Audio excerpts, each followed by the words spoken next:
Žetva kukuruza obavljena je na 10 do 12 hiljada hektara površina na teritoriji grada Šapca.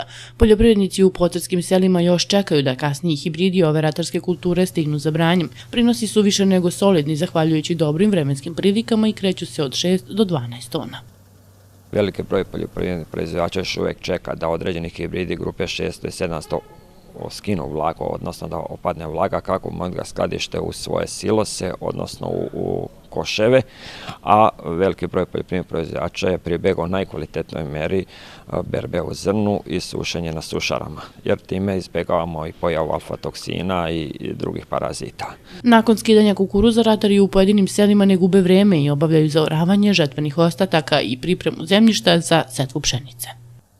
Očekuje da će biti zasijano negdje oko 7 do 10 hiljada hektara pod pšenicom i uglavnom se to vrši zaoravanje tih žetvenih ostataka i preporuka da se to uradi, da se ne pale žetvene ostaci jer donose i štetu, a negdje troškovi sa agrotehnikom i upotrebom mineralnog đubriva semena su oko 650 € po hektaru.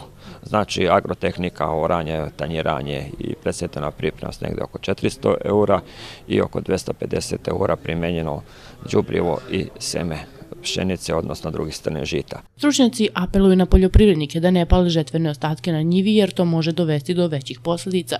Istraživanja ukazuju na to da se paljenjem strnjišta, livada i pašnjaka, sem što se uništava kompletna biljna masa koja je prisutna na njivi, uništava i kompletna mikroflora i mikrofauna na toj parceli i to do 5 cm u dubinu.